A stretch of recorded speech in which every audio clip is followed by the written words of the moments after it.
escritos de vários autores do primeiro século, do tempo em que o Senhor Jesus ele nasceu, e trazendo as matérias e registros desse tempo, ela chegou à seguinte conclusão com respeito à pessoa de Jesus Cristo.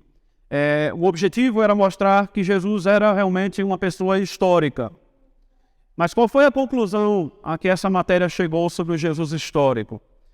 De que Jesus ele era como muitos dos profetas do seu tempo. E ela cita vários homens que apareceram nesse período do primeiro século, ou 2 séculos antes de Jesus, e 1 século e 2 séculos depois de Jesus. Cita vários homens que apareceram como sendo o Messias e como sendo um grande profeta dentre os judeus.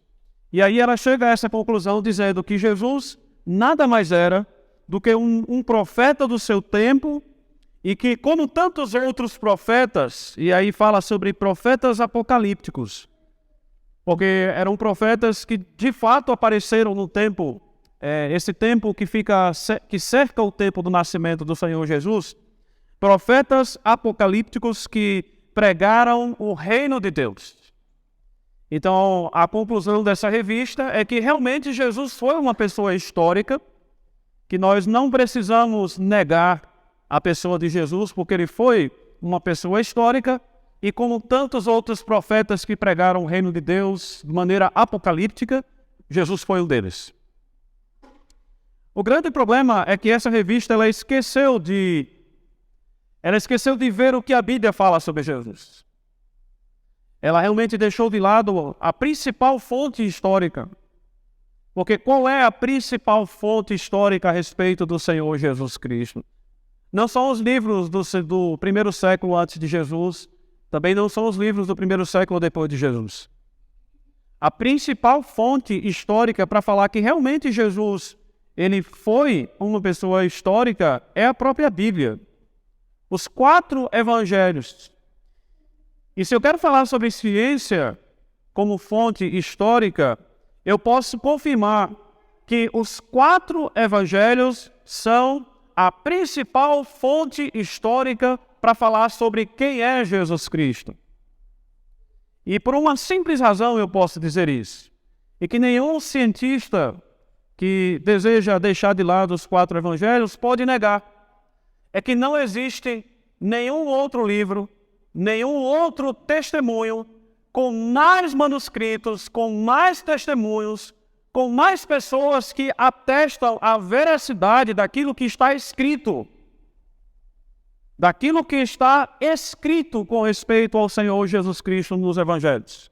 Não existe nenhum testemunho, nenhum outro livro, nenhum outro escrito que tenha mais testemunhos de pessoas, de fontes históricas, de manuscritos, de cópias. Porque você tem muitas coisas escritas falando sobre Messias, sobre profetas apocalípticos, sobre pessoas que se levantaram dizendo que eram Messias. Há muitas coisas escritas mesmo. Mas a pergunta que nós podemos fazer sobre elas é: qual é o testemunho que se tem sobre essas coisas escritas? Qual é o testemunho que se tem? E se você for para a história, e se você se propõe a fazer uma pesquisa histórica, você vai encontrar a seguinte conclusão: que não há a quantidade de testemunhos que se compare à quantidade de testemunhos que se tem dos evangelhos. Seja de pessoas que podem atestar a veracidade daquilo que os evangelhos dizem, isso do tempo do Senhor Jesus, e sobre documentos escritos e manuscritos que foram perpetuados até os nossos dias. O que você tem hoje em mão.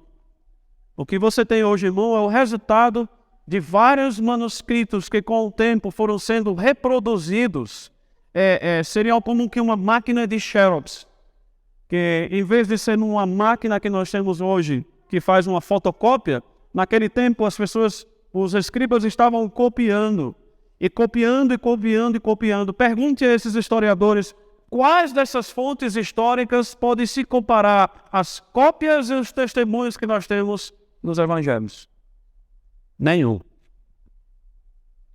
Nenhum. Então, a conclusão de que Jesus é simplesmente um dos profetas do primeiro século, como tantos outros que pregaram o reino de Deus, ela é falsa. Ela é falsa até mesmo pela ciência. Se nós queremos entender como ciência aquilo que busca a verdade, ela é falsa até mesmo pela ciência. E por que é falsa? Agora, nós podemos dizer por que é falsa. Em primeiro lugar, os evangelhos realmente falam de Jesus como sendo um homem. Ele nasceu de uma virgem chamada Maria. Os evangelhos, eles atestam, os 4 evangelhos, eles atestam a humanidade de Jesus. Que ele, de fato, foi um grande profeta. Porque até mesmo o testemunho da Escritura é que ele seria o grande profeta, maior, muito maior do que Moisés. De fato, os evangelhos falam que aquele que nasceu, que cita Jesus de Nazaré, para identificar com exatidão de onde ele veio em seu ministério, que cita que Jesus, que ele nasceu em Belém, para confirmar a exatidão de que ele, como qualquer outro cidadão, qualquer outra pessoa deste mundo que nasce em algum lugar, ele nasceu de Belém. E que ele realmente, nascido de Belém, ele teve o seu ministério na Galileia, que é o norte. Ele nasce no sul. Vejam a importância dos lugares em que os evangelhos destacam, de que ele nasceu em Belém, a cidade é um vilarejo, não era nem uma cidade. Era um vilarejo que não tinha qualquer importância entre os homens. Não tinha qualquer importância em Israel, a não ser que foi a cidade de Davi. Mas tirando que era a cidade onde o rei Davi tinha nascido, ela não tinha qualquer importância, não era um centro comercial, não era nenhum lugar importante, nem mesmo religioso. Mas ele nasceu em Belém. Poderia se atestar o seu nascimento, se naquela época houvesse cartório como tem hoje em nossos dias, estaria lá que nasceu de uma mulher chamada Maria, também iria dizer que era filho de José, nasceu Jesus. Como qualquer outro homem que haveria nascido naquele tempo. Ele realmente foi um homem histórico. Você poderia tocar, se você tivesse visto Jesus vivendo no seu tempo, você poderia tocar nele. Você poderia vê-lo comendo com outras pessoas, falando com outros, bebendo. Você poderia ter visto Jesus no casamento, como qualquer outra pessoa estaria lá, num casamento. Mas não é somente isso que os evangelhos falam sobre Jesus. Não é somente isso. O que é que a fonte histórica, atestada e verdadeira fala sobre Jesus? É de que esse Jesus que nasceu em Belém e que ele desenvolveu o seu ministério na Galileia, por isso é chamado Jesus de Nazaré. Ele foi aquele que disse, estão perdoados os teus pecados. Foi o mesmo que disse isso. Estão perdoados os teus pecados. Quem pode perdoar pecados senão Deus? Os próprios homens entenderam isso, que quando Jesus disse, estão perdoados os teus pecados, disseram, blasfemou. Não tem mais nenhuma outra coisa para dizer sobre ele. Porque só Deus pode dizer, estão perdoados os teus pecados. E aquele mesmo que comeu e bebeu entre os homens, ele expulsou os demônios com autoridade que nenhum profeta no seu tempo teve.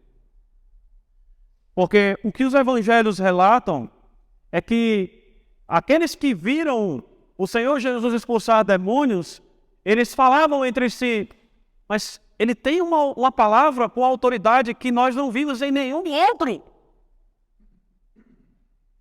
Em nenhum outro. E o que nós estamos falando dos judeus daquele tempo, que tinham já visto vários homens, porque a pesquisa histórica mostra que vários homens já haviam se levantado no seu tempo para falar que era um Messias. Mas aqueles que sabiam que vários homens haviam se levantado para dizer que era o Messias, eles mesmos disseram: nós não vimos nenhuma autoridade como a deste homem. Este que esteve em seu ministério na Galileia, ele disse: eu e o Pai somos um. Eu e o Pai somos um. Então, o que é que as fontes históricas dizem sobre a pessoa de Jesus Cristo? É que o Filho de Deus, como Paulo fala em Filipenses capítulo 2, ele diz assim: pois ele, subsistindo em forma de Deus, não julgou como usurpação ser igual a Deus, antes a si mesmo se esvaziou, assumindo a forma de servo, tornando-se em semelhança de homens e reconhecido em figura humana. O testemunho histórico e bíblico e verdadeiro sobre a pessoa de Jesus Cristo é que ele é o Filho de Deus, o Deus eterno encarnado. O Deus eterno encarnado. É sobre isso que a passagem de Hebreus está falando.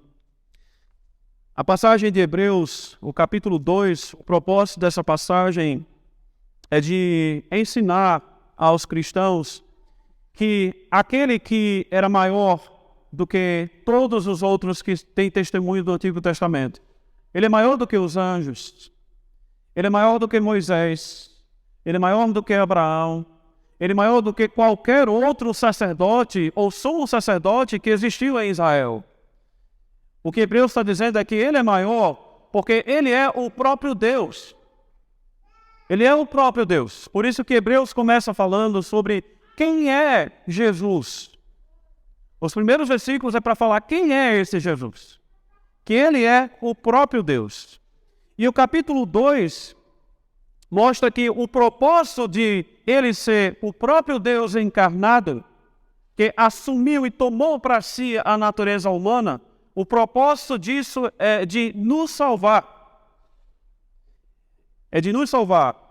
E aí nós podemos já dizer, por que querem tanto negar que a pessoa de Jesus é homem e Deus? Por que querem tanto negar isso? Porque eles querem negar a nossa salvação. Querem negar a nossa salvação. Eles querem arrancar de nós a nossa salvação. Mas nós não podemos aceitar isso. E vamos ver aqui, em Hebreus capítulo 2. O que é que Hebreus capítulo 2, versos 5 a 18, nos ensina com respeito à encarnação do Senhor Jesus, do Filho de Deus, para nos salvar? Primeiro, é que ele se tornou o nosso irmão. Essa é a linguagem que Hebreus 2 usa. Ele tornou o nosso irmão. Mas o que é que significa dizer que ele tornou o nosso irmão? Para isso, Hebreus 5 começa dizendo assim: pois, está explicando, não foi a anjos que sujeitou o mundo que há de vir, sobre o qual estamos falando. Hebreus 2 5 está começando a dizer que Deus ele não sujeitou o mundo a anjos. Ele não sujeitou o mundo a anjos. Ele sujeitou a alguém, a um outro ser que não são os anjos. E aí diz assim: antes alguém em certo lugar deu pleno testemunho dizendo, vai citar o Salmo 8. É o Salmo 8. E diz assim: que é o homem que dele te lembres, ou o filho do homem em que o visites. Fizeste-o por um pouco menor que os anjos.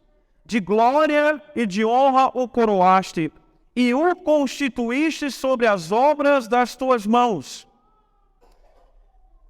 Hebreus 2 cita o Salmo 8 para dizer que Deus ele não sujeitou o mundo aos anjos. E aí vai para a criação para dizer que Deus sujeitou a criação ao homem. Ele está indo para a criação para dizer que Deus ele colocou a criação debaixo dos pés do homem. Mas tem um problema que Hebreus 2 está trazendo, é que mesmo que ele tenha submetido toda a criação ao homem, o homem em poder, em natureza, ele é inferior aos anjos.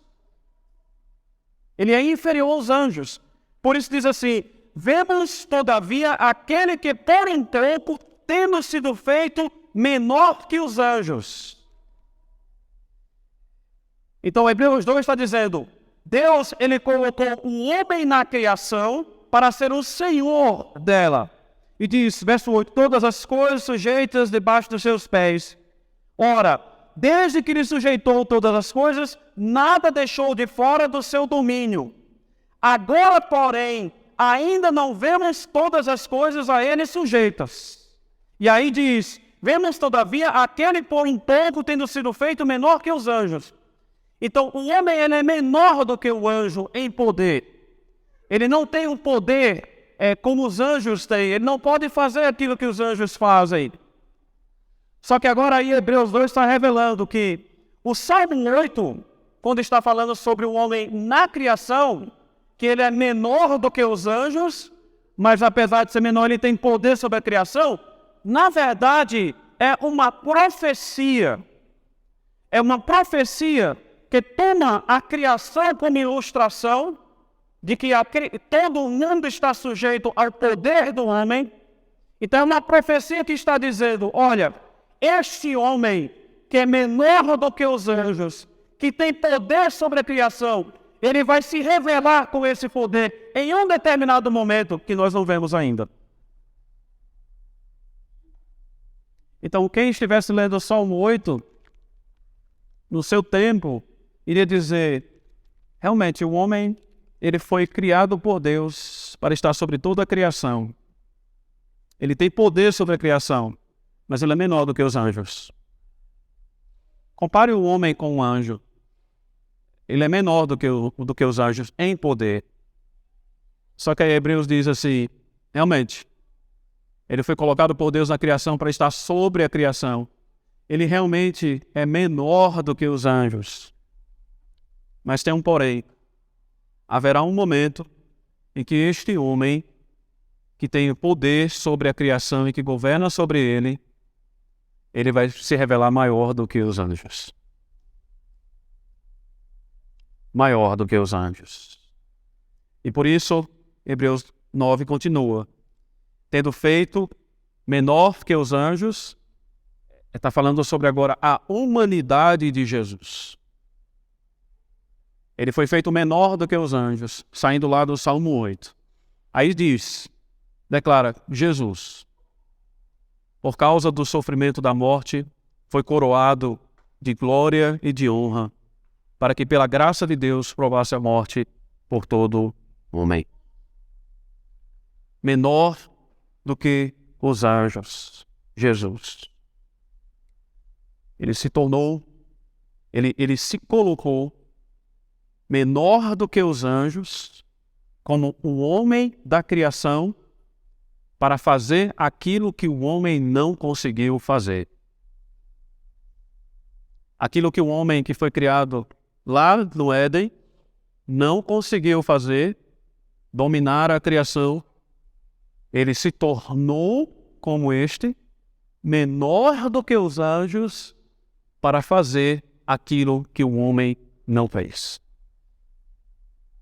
Por isso diz, por causa do sofrimento, foi coroado de glória e de honra. A sua humilhação. O que Hebreus está dizendo é que na sua humilhação de se tornar como homem verdadeiro sobre a criação, porém menor do que os anjos, nesta humilhação ele foi coroado de glória e de honra. Mas o que é ser coroado de glória e de honra? O que é ser coroado de glória e de honra? O que Hebreus está dizendo é que ser coroado de glória e de honra é se colocar numa posição em que ele vai fazer aquilo que o homem não conseguiu fazer e por meio da morte. Por meio da morte, diz assim, de glória e de honra, para que pela graça de Deus provasse a morte por todo homem. Então, o que Jesus, como homem, fez foi que antes de qualquer outra coisa, ele recebeu a glória de Deus de seguir como um homem, ir até a morte, morrer no lugar do homem para salvar o homem e fazer aquilo que o homem não poderia e não pôde fazer. Normalmente, quando nós pensamos em glória e coroa, nós estamos pensando em alguém que chega no esplendor e com as vestes esplendorosas, com várias pessoas à sua frente, lhe dando, saudando louvores. Mas o que Hebreus está dizendo é que a coroa de Cristo, ela não começou com a sua ressurreição e elevação entre os homens.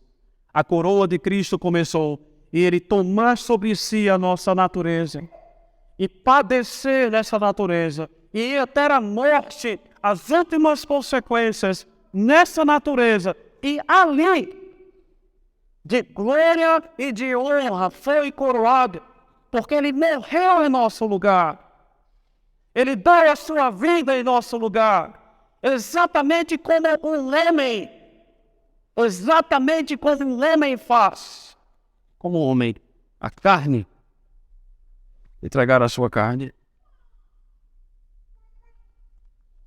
A glória de Cristo começa na sua encarnação.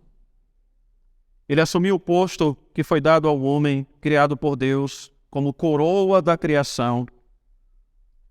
Mas antes de assumir para realmente governar a criação como um homem, o segundo Adão, que perfeitamente vai governar a criação, antes disso, a sua coroa não é em ele ter autoridade para de fato governar sobre todos. A sua coroa ela começou a ser colocada quando ele tomou sobre si a nossa natureza e já tomando a nossa natureza para a morte. Para a morte. Essa é a coroa de Cristo na sua encarnação.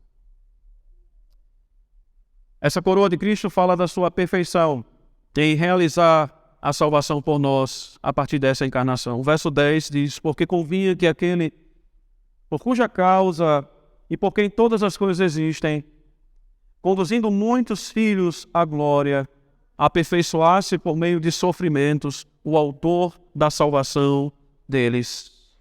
E fala que ele fez isso de um modo tão perfeito que diz assim: pois tanto o que santifica como os que são santificados, todos vêm de um só. Por isso é que ele não se envergonha de lhe chamar irmãos. Aqui Hebreus mostra a perfeição do sofrimento e da humilhação de Cristo na encarnação. Ele chamou você de irmão. Ele chamou e diz assim, ele não se envergonha de chamar você de irmão.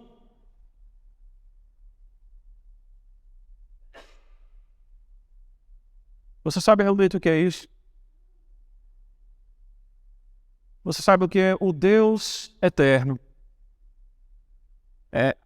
Aqui diz que ele é o que santifica. É ele quem santifica. Não está falando sobre Deus o Pai. Está falando sobre aquele que foi coroado como um homem, mas para morrer. Coroado como um homem para morrer. Este que santifica, ele assume a nossa natureza de tal maneira que ele diz que eu não me envergonho de chamar vocês de irmão.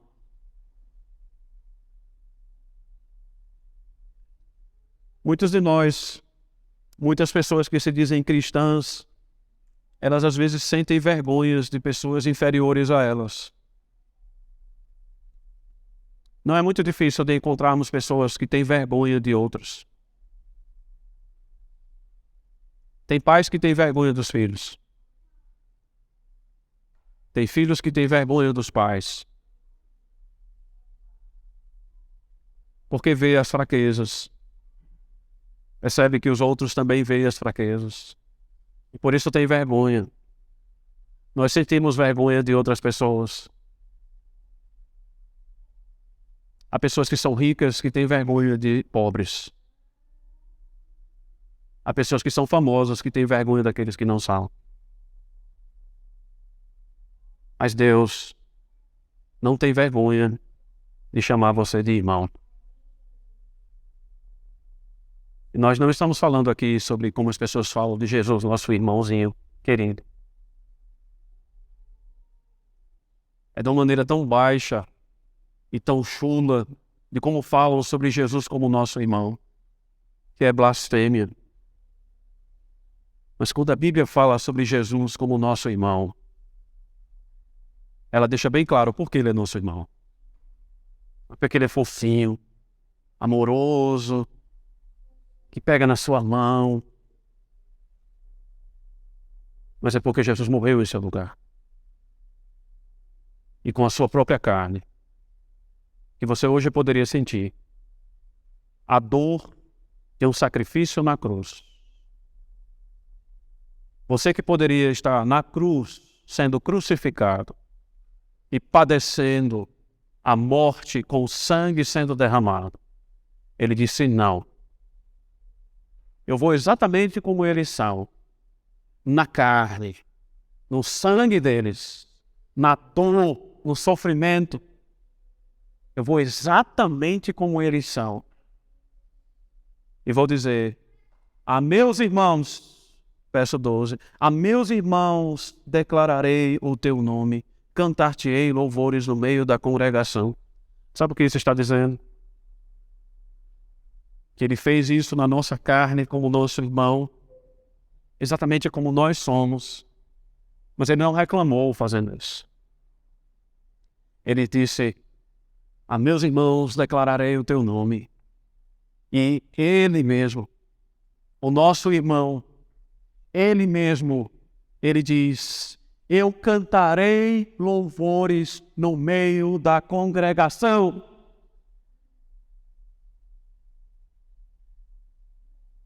Se você acha que Cristo padeceu, assumindo a nossa natureza humana, com tristeza porque estava fazendo isso, porque ele olhava para você e pensava assim, por que eu tenho que ir no lugar dessa pessoa?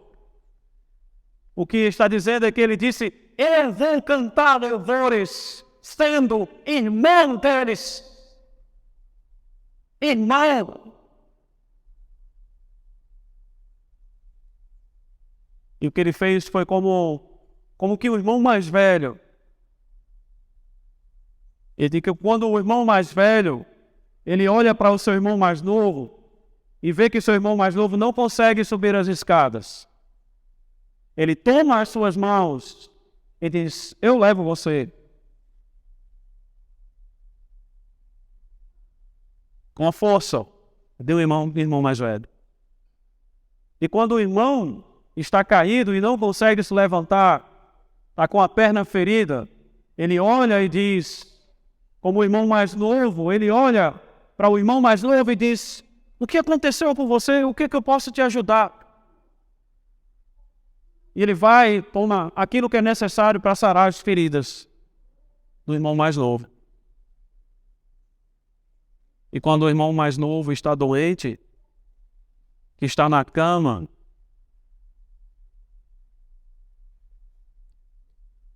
ele não somente diz, eu posso cuidar de você.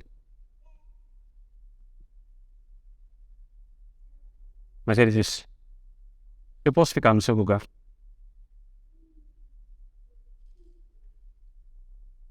Eu quero sentir a sua dor. Eu quero padecer no seu lugar. Esse é o nosso irmão. É assim como a Bíblia fala sobre o nosso irmão que encarnou para nos salvar. Hebreus 2:13 diz, eu porei nele a minha confiança. Isso é Deus falando para ele. E ainda, eis aqui estou, e os filhos que Deus me deu. Ele disse, eu estou aqui. Está aqui, Senhor. A quem o Senhor me deu. Visto, pois, que os filhos têm participação comum de carne e sangue, destes também ele igualmente participou, para que por sua morte, destruísse aquele que tem o poder da morte, a saber, o diabo. Ele viu você morrendo, a morte batendo à sua porta. Ele disse: levanta, eu vou deitar no seu lugar e eu vou morrer. E ele fez isso. Talvez nenhum irmão faria isso. Mas ele, como o irmão mais velho, ele disse: eu vou fazer. Eu amo meus irmãos. E livrasse a todos que, pelo pavor da morte, estavam sujeitos à escravidão por toda a vida. E Hebreus agora começa falando que esse que é o nosso irmão assumiu a nossa natureza. Ele agora tem um outro papel com essa natureza, na sua encarnação. É que ele não é apenas aquele que tem a nossa natureza, que se coloca em nosso lugar para sofrer. Não é só uma questão de sofrimento. É que ele ainda com a nossa natureza, ele continua como nosso irmão. Mas para agora está diante de Deus como um mediador perfeito. Por isso que no catecismo nós falamos que ele, como o nosso irmão, é um mediador perfeito. Porque Hebreus 2 diz assim: por isso, verso 17, mesmo convinha que em todas as coisas se tornasse semelhante aos irmãos, para ser misericordioso e fiel sumo sacerdote nas coisas referentes a Deus, e para fazer a propiciação pelos pecados do povo. Ele agora está diante de Deus como um irmão, dizendo: Senhor, se é a eles que você tem que punir, se são esses meus irmãos, agora vamos voltar para o irmão mais velho. Se é meu irmão que tem que apanhar, se é ele que tem que ser castigado pelas coisas horríveis que ele fez, por favor, Pai, por favor, castiga-me no lugar deles. Castiga-me. E considera que tudo aquilo que o Senhor fará sobre mim, de me levar até a morte, de sofrer a dor que eles deveriam sofrer, considera isso como sendo satisfeito. Porque é isso que quer dizer propiciação. Que Deus, ele se satisfez plenamente em tudo o que ele fez em nosso lugar. Porque não era só assumir como um irmão. Era necessário que Deus, ele se satisfizesse com tudo aquilo que ele fez. Todo. E assim, Deus dizer: está tudo satisfeito. E de tal forma que ele agora, pois aquilo que ele mesmo sofreu tendo sido tentado, é poderoso para socorrer os que são tentados. Ele, como o irmão mais velho, ele vê uma roda de inimigos querendo bater no seu irmão mais novo.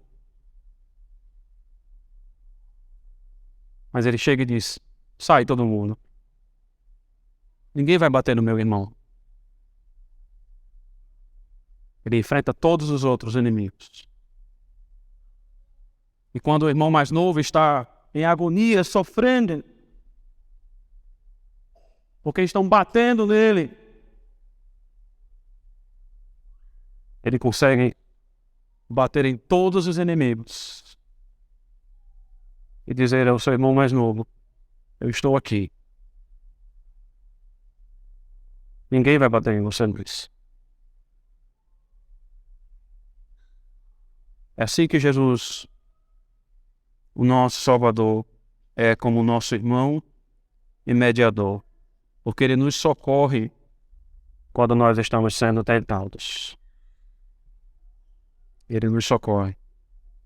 Ele não deixa que os nossos inimigos nos tentem de tal maneira que venha nos fazer padecer completamente. Ele vem nos socorrer. Ele vem. Ele tem poder para isso. Agora sim, nós podemos ver que este que foi colocado sobre a criação, como ele que recebeu a coroa, mas antes de receber essa coroa para governar, ele recebeu essa coroa para ir para a morte, para ser como nós somos, padecer o que nós deveríamos padecer, exatamente sofrer tudo aquilo que nós deveríamos sofrer. E depois de tendo sofrido o que nós deveríamos sofrer, ele agora vem como um rei que demonstra sua coroa e que socorre aos seus irmãos. Ele padeceu e ele agora nos socorre em nossas fraquezas.